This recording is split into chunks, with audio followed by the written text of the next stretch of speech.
I'm Robert, 30 years old, and I need to share my story. My wife Eliza, 28F, and I have been married for 3 years now. Our relationship started in a whirlwind of passion and rebellion. Both our families were against our union for various reasons, but we fought against all odds to be together. We thought we were living our own fairy tale, proving everyone wrong about our love. A year into our marriage, Eliza got pregnant, and we were overjoyed. We welcomed our beautiful baby girl, Sophie, into the world. Everything seemed perfect. I had a demanding job, so we decided to hire a babysitter to help out with Sophie when both of us were busy. We found Maria, 35F, who seemed great with kids. She often came with her husband, Tom, 37M, who would drop her off and pick her up. I didn't think much of it at first. They seemed like a nice couple, and Maria was excellent with Sophie. About 6 months ago, I started noticing something odd. Tom would linger around after dropping Maria off. At first, I brushed it off, thinking maybe he was just being protective of his wife. But then I noticed he wasn't always leaving immediately. He'd park his car down the street and wait. I found it strange but didn't want to jump to conclusions. Last month, I had to leave work early due to a cancelled meeting. I decided to surprise Eliza by coming home early and maybe suggesting we go out for dinner. When I entered our house, I heard strange noises coming from our bedroom. My heart started racing as I approached the door. What I saw next will haunt me forever. Eliza was in bed with Tom, our babysitter's husband. They were so engrossed that they didn't even notice me at first. Maria was sitting in a chair in the corner of the room, just watching them. I felt like I was in some twisted nightmare. I must have made a sound because suddenly all eyes were on me. Eliza's face went pale, and Tom scrambled to get dressed. Maria just sat there, looking oddly calm. I couldn't process what was happening. I stumbled out of the room and went to check on Sophie, who was thankfully napping peacefully in her room. When I came back, Eliza was in tears, begging me to let her explain. Tom and Maria had left. I couldn't even look at my wife. I asked her how long this had been going on. She confessed that it had been happening for months. But the real shock came when she told me that she had been paying Maria extra to allow this arrangement. My wife, the mother of my child, had been paying our babysitter to let her cheat on me with the babysitter's husband. The level of betrayal and deceit was beyond anything I could have imagined. I was completely broken. The woman I had fought so hard to be with, the one I thought was my soulmate, had betrayed me in the worst possible way. I wanted to leave right then and there, but Sophie's face flashed in my mind.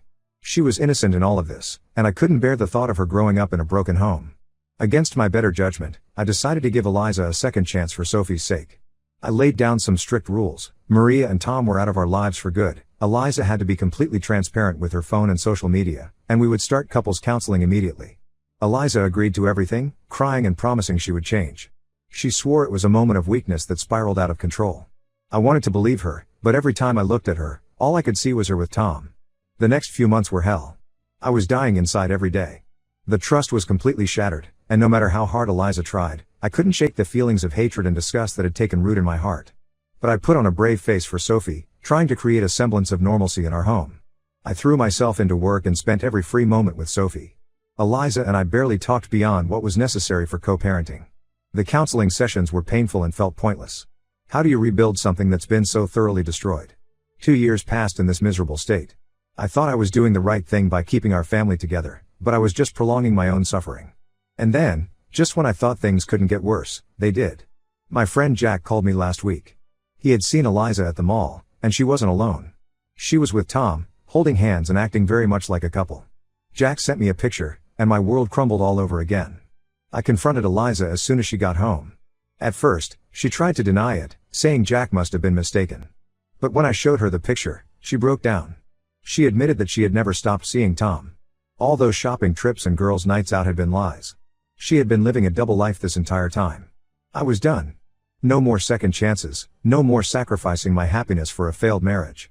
I told Eliza to pack her bags and leave. She begged and pleaded, saying she would change for real this time, but I was beyond caring. I had given her 2 years of my life that I could never get back.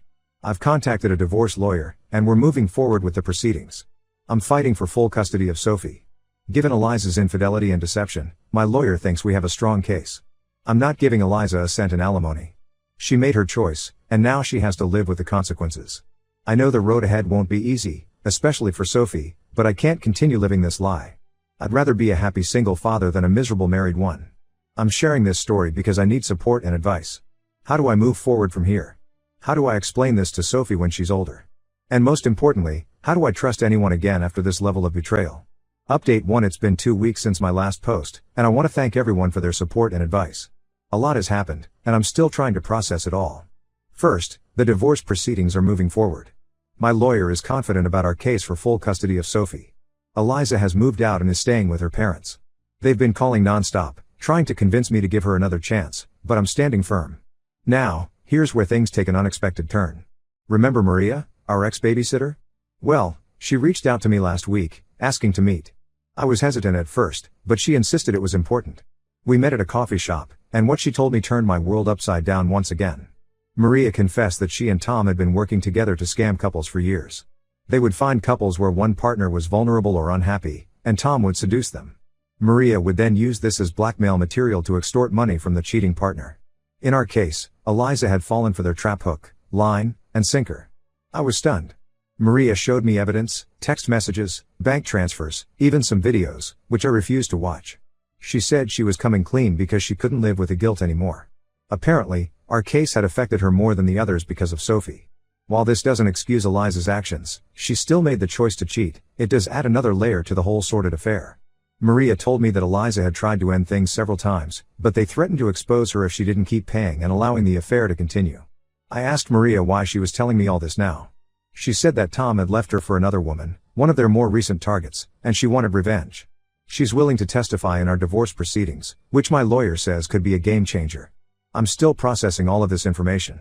On one hand, I feel a small degree of pity for Eliza, knowing she was manipulated and blackmailed. On the other hand, she still made the initial choice to cheat, and she lied to me for years. The betrayal is still there, even if the circumstances are more complex than I initially thought. I've informed my lawyer about this new development, and we're incorporating it into our strategy. We're also looking into pressing charges against Tom and Maria for their extortion scheme. Eliza doesn't know that I know about this yet. Part of me wants to confront her, to see if she'll finally tell the whole truth. But another part of me just wants to be done with all of this and move on with my life. Sophie is doing okay, all things considered. She's too young to understand what's happening, but she does ask for her mom sometimes. It breaks my heart, but I know in the long run, this is better than living in a house full of lies and resentment. I'm focusing on being the best dad I can be. I've taken some time off work to spend with Sophie, and it's been healing for both of us. My parents have been a tremendous help, coming over to assist with childcare and just providing emotional support. As for me, I'm still angry and hurt, but I'm also determined to come out of this stronger. I've started seeing a therapist to work through my trust issues and to make sure I'm in the best mental state to care for Sophie. I'm not sure what my next steps should be. Should I confront Eliza with this new information? Should I just let the lawyers handle everything? And how do I even begin to explain all of this to Sophie when she's older? Any advice would be appreciated. Thank you all again for your support during this difficult time. Update 2: It's been a month since my last update, and the situation has evolved in ways I never expected. I want to thank everyone again for their support and advice. It's been invaluable during this challenging time. After much consideration, I decided to confront Eliza with the information Maria had given me. I felt she deserved a chance to explain her side of the story, even if it wouldn't change the outcome of our divorce. I invited Eliza to a neutral location, a quiet park where we used to take Sophie. When I told her what I knew, her reaction was not what I expected. She broke down completely, admitting to everything and more. It turns out, the rabbit hole goes even deeper than I thought. Eliza revealed that she had known Tom and Maria before we even got married. In fact, they were the reason our families were against our marriage in the first place. Eliza confessed that she had been part of their scamming operation before meeting me. She claimed that when she met me, she fell in love for real and wanted to leave that life behind. But Tom and Maria had dirt on her past activities and threatened to expose her if she didn't continue working with them. Our entire relationship, from the whirlwind romance to the rebellion against our families, had been orchestrated as part of their long con. Eliza said she had genuinely fallen for me and wanted to build a real life together, but she couldn't escape her past. The affair with Tom, the payments to Maria, it was all part of their twisted game. Eliza claimed she had been trying to find a way out for years, but every time she tried to end it, they would threaten to reveal everything, not just to me, but to the police as well. I was speechless. The woman I thought I knew, the life I thought we had built together, it was all based on lies. Every happy memory, every milestone we shared, was tainted by this revelation. Eliza begged for forgiveness, saying she had wanted to tell me the truth so many times but was too scared of losing everything, me, Sophie, her freedom. She said she had finally gathered the courage to come clean and turn herself in, which is why she had been meeting with Tom that day my friend saw them. I didn't know how to process this information. On one hand, I felt a tiny bit of sympathy for Eliza, trapped in a situation of her own making. On the other hand, the level of deception was beyond anything I could have imagined or forgiven. I told Eliza that while I appreciated her finally telling the truth, it didn't change anything about our divorce or my desire for full custody of Sophie. She understood and didn't fight it.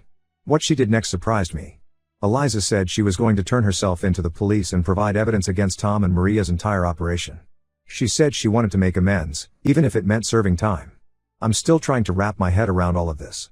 My lawyer is working overtime to navigate this complex situation. We're cooperating with the authorities to bring down Tom and Maria's operation, which apparently spans several states and has affected numerous families. As for Sophie, I'm more determined than ever to protect her from all of this. My parents have been incredible, offering to help me raise her while I sort out this mess. I'm grateful for their support, especially now that I know why they were so against my marriage to Eliza in the first place. I'm angry, hurt, and feel like a complete fool. But I'm also relieved in a way. At least now I know the whole truth, as ugly as it is. I can start to heal and move forward without any lingering doubts or what-ifs. My focus now is on Sophie and ensuring she has a stable, loving environment. I'm also working on myself, continuing therapy to process all of this and to make sure I don't carry this baggage into future relationships. I know the road ahead will be tough, especially when it comes to explaining all of this to Sophie when she's older. But I'm committed to being honest with her, in an age-appropriate way, and showing her that it's possible to overcome even the most difficult challenges. Thank you all for listening and for your continued support. If anyone has experience dealing with such complex family situations, I'd appreciate any advice on how to move forward, especially when it comes to co-parenting with someone who's facing legal troubles.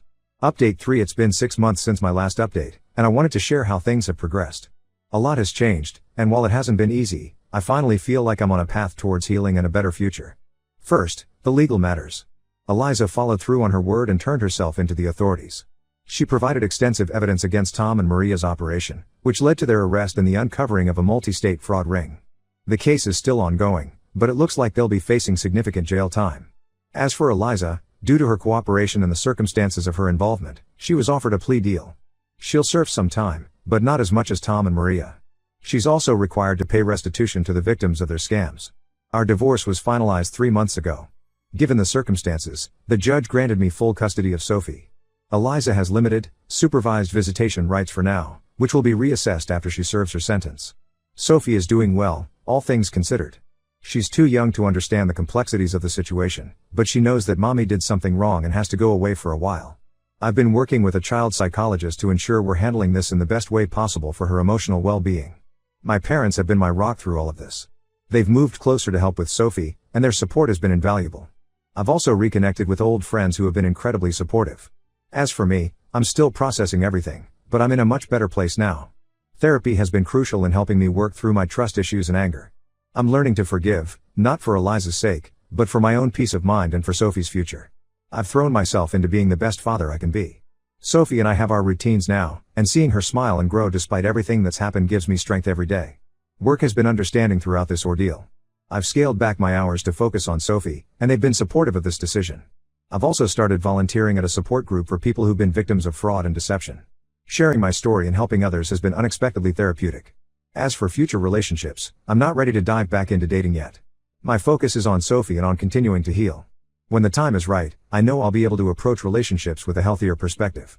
Looking back, I realize how naive I was, but I don't blame myself anymore. I've learned valuable lessons about trust, forgiveness, and resilience. I'm committed to teaching Sophie these lessons as she grows up, to help her navigate the complexities of life and relationships. To everyone who's followed my story and offered support and advice, thank you. Your words have been a source of comfort and strength during the darkest times. For those who might be going through similar situations, my advice is this: it's okay to feel hurt, angry, and betrayed. But don't let those feelings consume you. Focus on what truly matters. In my case, it's Sophie. And remember, it's possible to rebuild and find happiness again, even after the most earth